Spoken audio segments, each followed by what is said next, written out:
History was made this past March when the University of Kentucky and the University of Louisville met in the Final Four. It was billed by many as the biggest sporting event in state history. But 37 years ago, something bigger nearly took place as the Cards and Cats were 1 point away from meeting for the national title. Tonight, we'll take a look back at that memorable 1975 season, which saw Denny Crum and the Cardinals establish themselves as a national power. That includes the incredible NCAA semifinal game with UCLA and the dream game that never was. I spent some time talking with my father, Wayne, who was on that 1975 team rehabbing a knee injury. 1975, man, it was a long time ago. I was just 2 years old. I was here in Louisville while you guys were out in San Diego for the Final Four. You made the trip but didn't dress because you were hurt. I hear all kinds of stories. Take me back to that time and what was going on. I didn't play because I had a torn ACL, but it was a great time. We had a great team. We had great camaraderie on the team. So much depth. Now these two guys right here, though, they were seniors, Alan Murphy and Junior Bridgman. Tell me about how good were those guys? They were the captains. They were great. Alan Murphy was one of the best shooters. I mean, he was just a total package. Junior was a leaper, a scorer. He could take you inside. His jump shot wasn't as good as Alan's, but he developed to be a great pro. You guys, going into that UCLA game, I mean, there was a lot of hype, but you guys really thought you all were the better team. We were the better team, depth-wise. We were 12 deep. We had the senior leadership. We had the size. But in the end, I think when Coach Wooden announced that this was his last go-around, that the motivation took over, and UCLA was determined they weren't going to lose for the coach. Now tell me about this guy here, Wesley Cox. You had some battles with him. Wesley and I started back in the 10th grade going against each other, and we became friends. We were roommates in the Kentucky and All-Star games, and he was he was just a talent. Right. He was a great talent. You know, a lot of people wondered what would have happened if you guys would have played UK in the championship game. In your opinion, what would have happened? Well, I think with our senior leadership, and Coach would have probably let the dogs out. He would let Ricky Gallen and Rick Wilson and Billy Harmon. He would use his depth, Terry Howard. He would use his depth, and we would just warm out. Yeah, and you talked about that group being, the camaraderie. You still see run into those guys every now and then. And what's it like taking a trip down memory lane? It's been great. It's great to see those guys. We laugh at some of the memories. We can go back 30-something years and still remember the camaraderie we had and the games that we played in Crawford Gym. It's just amazing. 1975 was an eventful year. The nation was being rocked by the Watergate scandal and the Vietnam War. On the sports front, local legend Muhammad Ali beat Joe Frazier in the Thrilla in Manila, and the Cincinnati Big Red Machine knocked off the Red Sox in a thrilling World Series. 1975 was also a special year for Louisville basketball. 3 years earlier, a young brash coach named Denny Crum arrived from UCLA and took the Cards to the Final Four in his first season. Crum followed that up by signing two cornerstone recruits in Junior Bridgman and Alan Murphy. Bridgman and Murphy were both versatile 6'5" swingmen who would help Crum move the program into the national spotlight. And as it turned out, they were our first two recruits. Junior was the first kid I recruited when I came to Louisville, and then Bill Olson was recruiting Alan Murphy. So, I mean, that was a pretty good start. You get kids of that caliber that are going to be there for 4 years. We kind of looked at the world the same way, kind of easygoing personalities, love the game of basketball. But U of L was more than Bridgman and Murphy. The 75 squad had 12 players who probably could have started at most Division I colleges. Sophomore Wesley Cox was a strong and athletic 6'5" forward who was Kentucky's Mr. Basketball in 1973. The Cards had three other seniors joining Bridgman and Murphy: Bill Bunton, a rebounding and defensive specialist who sat out the 1974 season, 6'8" backup forward Ike Whitfield, and Terry Howard, a 6'1" guard known for his ball handling and free throw shooting. Sophomore guard Phil Bond returned in 1975 after missing the previous year with mononucleosis. Bond was a crafty left-handed guard with a knack for making clutch plays. Two other promising sophomore guards were in the mix: Billy Harmon and Danny Brown. Up front, sophomore Stanley Bunton was fighting for minutes behind his older brother Bill, And if that wasn't enough, Crum brought in a talented freshman class. Ricky Gallen, one of the top high school centers in the country, local guard Rick Wilson, and forward David Smith. 6'5" junior Tony Kennard agreed to redshirt, but when Crum talked to Harmon and Stanley Button about doing the same, they declined. He pulled me and Billy Harmon in and asked us to redshirt. But me and Billy had already talked about it. It was rumored around that he would want us to redshirt. But we looked at all the talent on that team and how competitive we were.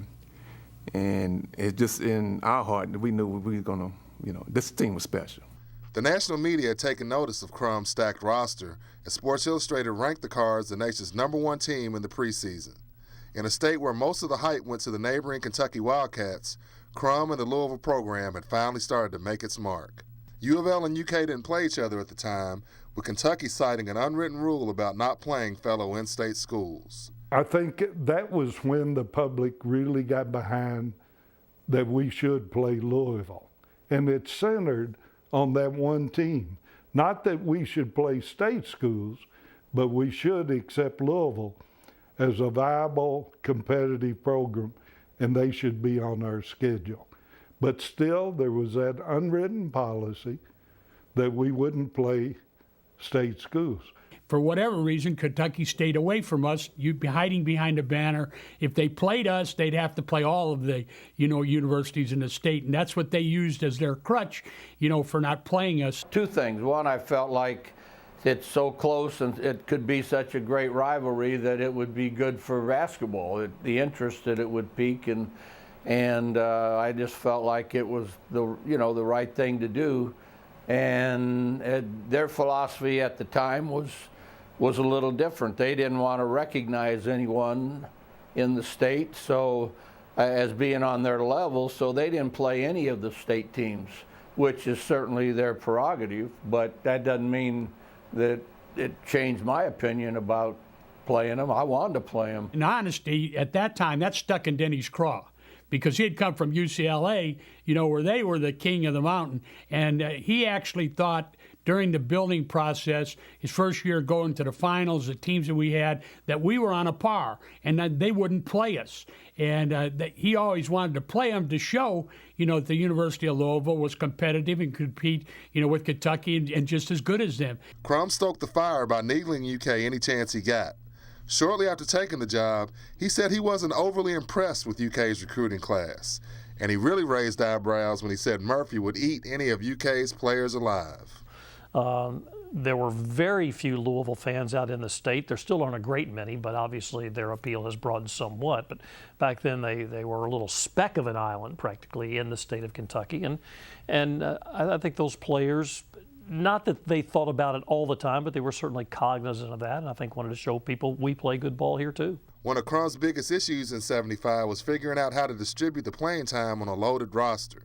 The Cards were a close-knit team that got along off the court, but on the court there were a lot of guys who thought they should be playing more. Because everybody wanted to start, so it was very, very, very competitive, a lot of fights, and it was very competitive, so it was a lot of fun too. Coming up after the break, we'll tell you about a team meeting that changed the course of the season.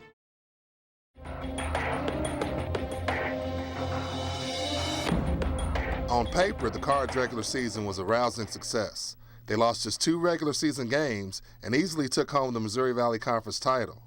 The Cards won their first 10 games and were ranked number 3 in the polls. But while U of L was winning games, the locker room was a mess at times. After a win over Western Kentucky, rumors started to surface that Cox would transfer. 2 weeks later, the Cards struggled mightily at Missouri Valley Conference cellar dweller West Texas, escaping on Bond's game-winning layup at the buzzer. Bridgman had seen enough and decided to call the team together for a clear-the-air meeting before U of L's next game at New Mexico State. It probably kind of reached the pinnacle where something needed to be addressed. And so we needed to do it without coaches. We needed to do it without assistant coaches. It was us. And that's what we did. We got together because we weren't playing up to our abilities at that time and just laid everything out on the table. Junior called a meeting on one of the road trips and got everybody on the same page. And then from that point on, I thought we were destined to win it all. U of L entered the NCAA tournament at 24-2. They beat Rutgers and Cincinnati before facing ACC powerhouse Maryland for the right to go to the Final Four. Well, we didn't have any fear of Maryland. I mean, But back in those days, the ACC was like God to a lot of people. And you know, if a team played for the ACC, then they were supposed to be automatically tough. But we didn't have that fear. The Cards will see a familiar face in the semifinals, UCLA, where Crum was an assistant under the legendary John Wooden before leaving to take the Louisville job. The Bruins whipped U of L 96-77 in the 1972 Final Four behind Bill Walton's 33 points, 21 rebounds, and 5 blocks.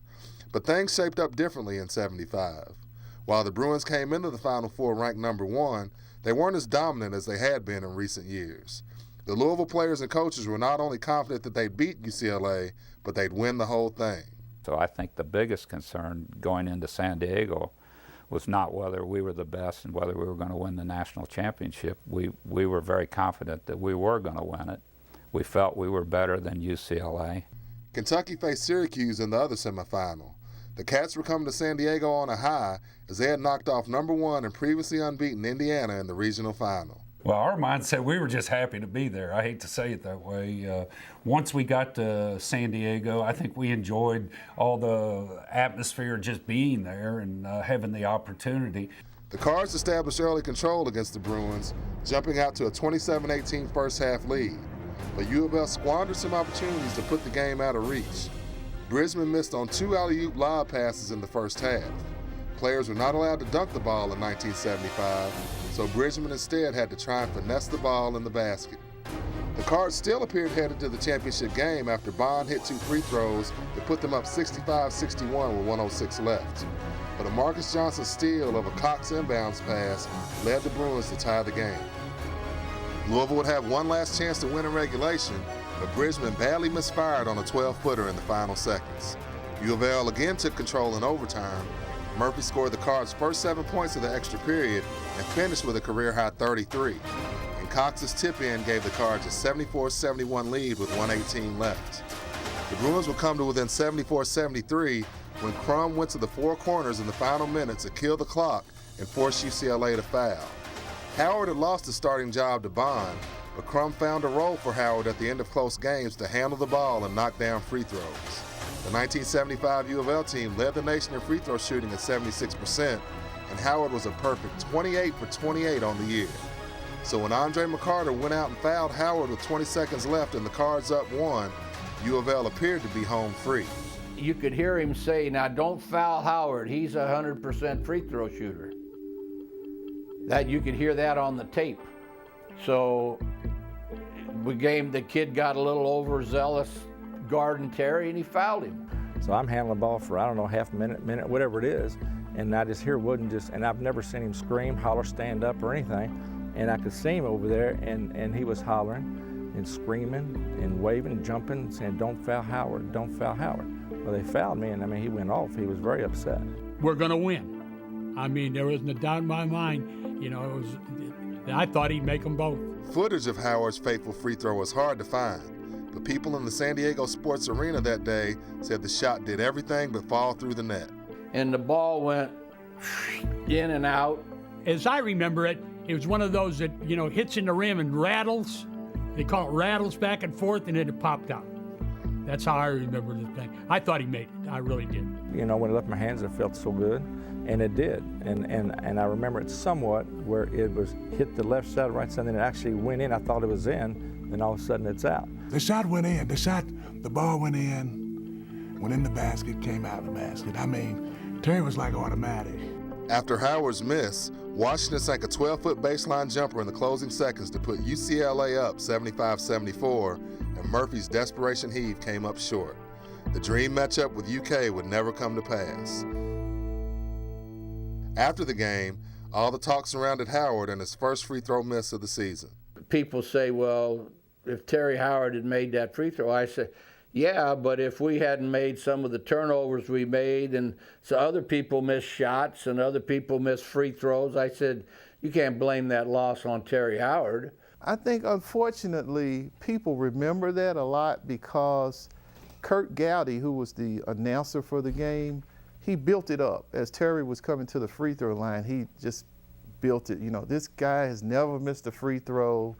And so he built it up so much that when Terry missed, that's what everyone remembers. But people need to remember that Terry helped get us there. Howard has never watched a replay of that game, but said he has been asked about the missed free throw every single day for the past 37 years. I do hear that story every day. I mean, not every day, but you know, Ulysses, Allen, those guys, they don't think it's true, but I do hear about it every day. My wife, my kids, but especially myself, because I'm out here, you know, with the people, and I hear about that shot every day. I was selling real estate 10 years later, and like I say, I hear about it every day, but I was in Millerstown out in western Kentucky. Nobody knows anything about Louisville down there, nobody. And I walked in a store, it was wintertime, walked in the store, and there was these 8 elderly men sitting in overalls around the stove, and they had their head down, they were talking, they just hadn't looked up. One of them said, "Are you?" I said, "Really? Down here?" I said, "Are you kidding me?" And he said, "Yeah, are you?" And I said, "Yes, sir, I am." He said, "You know, that was a great game." He said, "But your shot just spinded it out." The other members on the 75 team say it should have never come down to Howard's free throw. Hear what they have to say right after the break.